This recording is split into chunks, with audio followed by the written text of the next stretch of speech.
Abu Nawas hanya tertunduk sedih mendengarkan penuturan istrinya.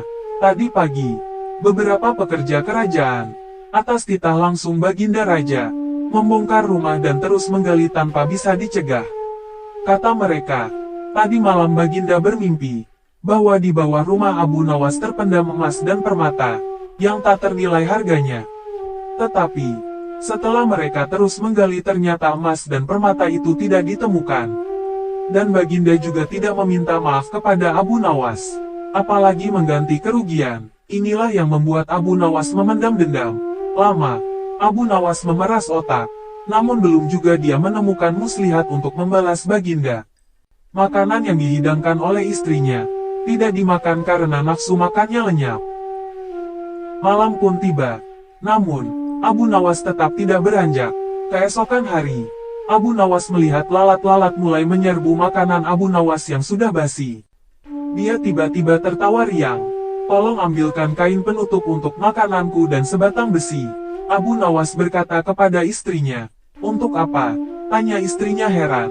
Membalas Baginda Raja, kata Abu Nawas singkat. Dengan muka berseri-seri, Abu Nawas berangkat menuju istana. Setiba di istana Abu Nawas membungkuk hormat dan berkata, ampun tuanku, hamba menghadap tuanku Baginda hanya untuk mengadukan perlakuan tamu-tamu yang tidak diundang. Mereka memasuki rumah hamba tanpa izin dari hamba, dan berani memakan makanan hamba.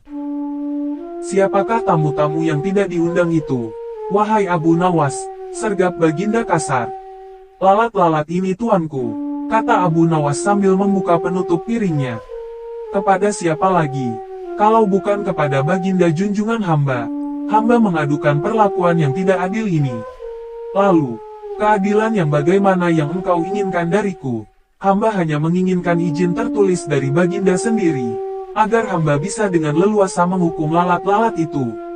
Baginda Raja tidak bisa mengelakkan diri menolak permintaan Abu Nawas, karena pada saat itu para menteri sedang berkumpul di istana.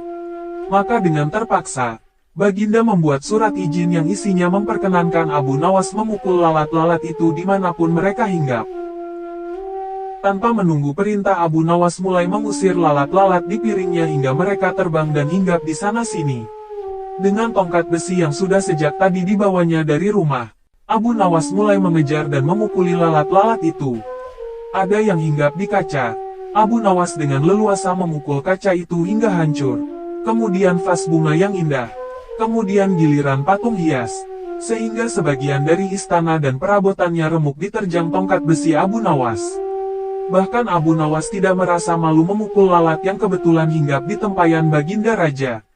Baginda Raja tidak bisa berbuat apa-apa kecuali menyadari kekeliruan yang telah dilakukan terhadap Abu Nawas dan keluarganya. Dan setelah merasa puas, Abu Nawas mohon diri. Barang-barang kesayangan Baginda banyak yang hancur. Bukan hanya itu saja, Baginda juga menanggung rasa malu. Kini dia sadar betapa kelirunya berbuat semena-mena kepada Abu Nawas. Abu Nawas yang nampak lucu dan sering menyenangkan orang itu ternyata bisa berubah menjadi garang dan ganas, serta mampu membalas dendam terhadap orang yang mengusiknya. Abu Nawas pulang dengan perasaan lega. Istrinya pasti sedang menunggu di rumah untuk mendengarkan cerita apa yang dibawa dari istana.